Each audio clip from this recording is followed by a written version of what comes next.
Olá meus amigos, bem-vindo ao nosso canal, bem-vindo a mais este vídeo. E se você ainda não é inscrito em nosso canal, se inscreva, curta e compartilhe o nosso material. Numa certa ocasião, Jesus disse que dentre os nascidos de mulher, até aquele momento, ninguém era maior do que João Batista.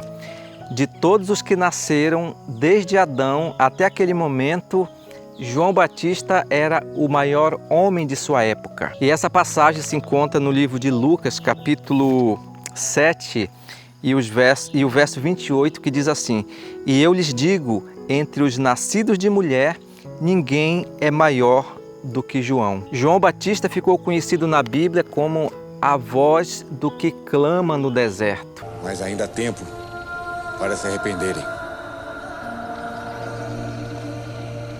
Deus quer dar a vocês um recomeço.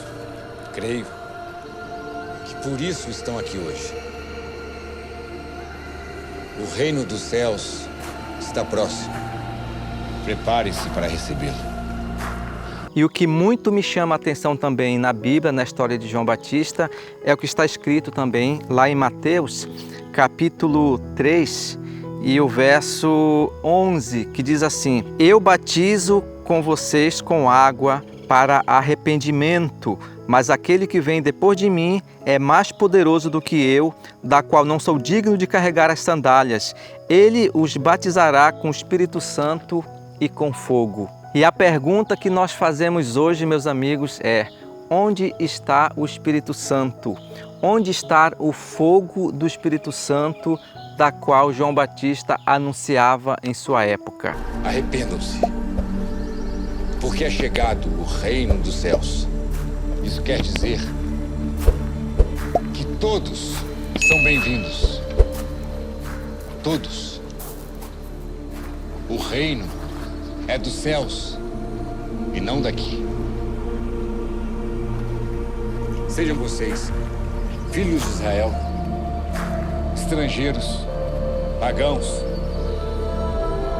todos que desejam deixar sua vida velha e começar uma nova vida com Deus. Usem dessas águas para abandonar seus erros através do batismo. João Batista, em sua época, era uma voz isolada, era uma voz que clamava no deserto. Era a voz da salvação no mundo perdido. João Batista, sendo primo de Jesus, foi aquele que veio preparar o caminho, preparar a vereda. Ele veio trazendo uma mensagem de salvação, pavimentando o caminho para o batismo de Jesus e também para o ministério de Jesus. João Batista era um pregador, um homem corajoso e destemido. Não tinha medo de nada, não tinha medo de chamar o pecado pelo seu próprio nome. Ele acusou todos os pecados existentes nas autoridades e na igreja de sua época. Do que adiantam ofertas que só servem como rituais? Do que adiantam sacrifícios que só servem para ganharem tempo para cometer mais insultos contra o Senhor? Ele não quer nada daqueles que não o respeitam. Nada daqueles que não o temem. Eu sou o Senhor e não mudo. Por isso vocês, descendentes de Jacó, não foram destruídos, mas continuam agindo como seus antepassados. Abandonam as minhas leis e não as cumprem. Voltem para mim e eu voltarei para vocês.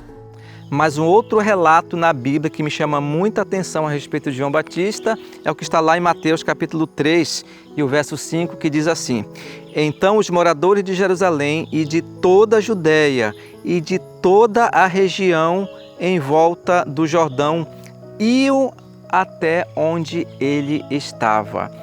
Geralmente hoje os pregadores, eles vão até onde o povo está. Quando alguém é convocado para pregar, quando um pastor é deslocado para pregar, geralmente o mensageiro, o pastor, o pregador, o obreiro, ele vai até a igreja, até ao local, até a tenda, até a reunião onde o povo se encontra. E nós percebemos que alguns pastores, obreiros, missionários, eles se deslocam quilômetros, saem de um estado para o outro, saem de um país para o outro, vai muito longe para ir até onde o povo está. Mas com João Batista era diferente. Com João Batista, tudo é o contrário do que acontece hoje. João Batista, ele ia para o deserto. João Batista ia para a margem do Rio Jordão. E era para lá que o povo se aglomerava para saber onde estava João Batista, porque todos queriam ouvir a voz de João Batista.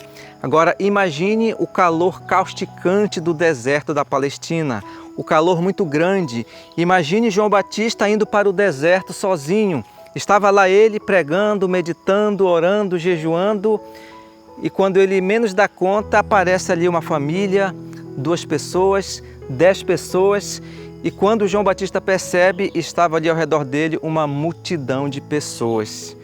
Isso, meus amigos, eu chamo de o poder do Espírito Santo. João Batista, ele batizava com o Espírito Santo e com fogo. O fogo na Bíblia é o símbolo do Espírito Santo. E hoje nós fazemos a seguinte pergunta: onde está o fogo? Onde está o Espírito Santo na vida dos pregadores? Cadê os pregadores poderosos de hoje?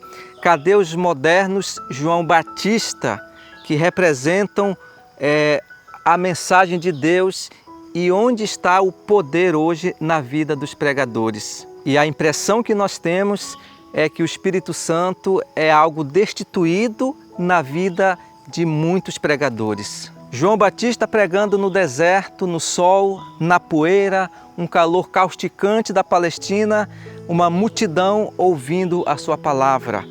Tudo isso por causa do poder do Espírito Santo na vida de um homem que Jesus disse: dentre os nascidos de mulher, ninguém é maior do que João Batista. Agora, outra coisa que nos chama muita atenção na vida de João Batista é que ele não fazia os milagres que muitos esperavam ou que muitos querem hoje, os milagres materiais.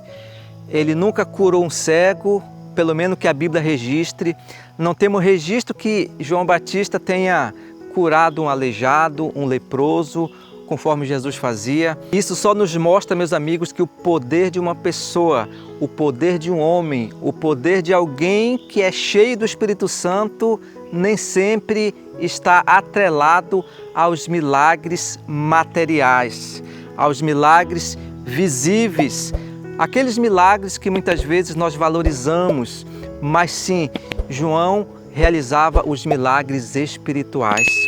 E o maior milagre que podemos encontrar na vida de um pregador, na vida de uma pessoa, é quando a gente vê vidas sendo transformadas por meio daquele que prega. E esse era o grande e poderoso João Batista, aquele que fez a diferença, aquele que pregava e levava as pessoas para o Rio Jordão a fim de serem batizadas. E hoje muitas pessoas estão indo para a igreja, estão atrás dos pregadores que fazem sinais e maravilhas e milagres materiais, milagres de cura, milagre da prosperidade. E eu não estou dizendo que esses milagres não tenham importância, mas eu quero dizer que esses milagres não são os mais importantes aos olhos de Deus.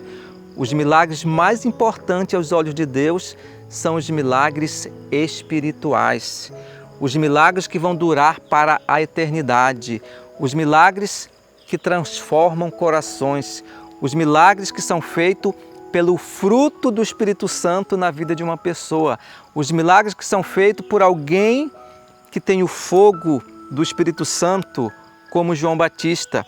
E é a partir deste milagre que acontece na vida de um coração transformado que a pessoa também vai passar a produzir o fruto do Espírito Santo, que é amar o próximo, o amor, a alegria, a bondade, a fidelidade, a mansidão, o domínio próprio, aqueles milagres que Paulo mencionou lá no livro de Gálatas. E eu quero finalizar essa reflexão fazendo a seguinte pergunta: onde está o fogo?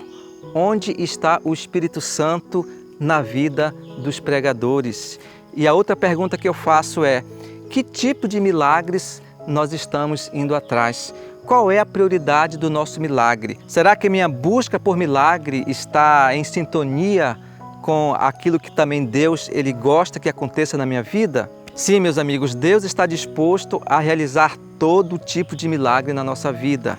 Milagre da prosperidade, milagre da cura. Deus tem poder para realizar todo tipo de milagre na nossa vida. Deus é o Deus dos milagres. Deus está disposto para fazer um trabalho completo de milagre na nossa vida. Tanto milagres materiais quanto milagres espirituais. Mas o que eu quero dizer é o seguinte, que a preferência de Deus urgente para a nossa vida são os milagres espirituais. Porque os milagres materiais, eles são passageiros, eles se acabam, eles vão terminar em pouco tempo na nossa vida, mas os milagres espirituais são os milagres que vão durar para toda a eternidade. Que nós possamos seguir o exemplo do grande homem de Deus chamado João Batista, que o próprio Jesus disse que dentre os nascidos de mulher, até aquele momento não haveria um homem maior do que João Batista. Que Deus te abençoe, que Deus te guarde e até o nosso próximo encontro. Tchau!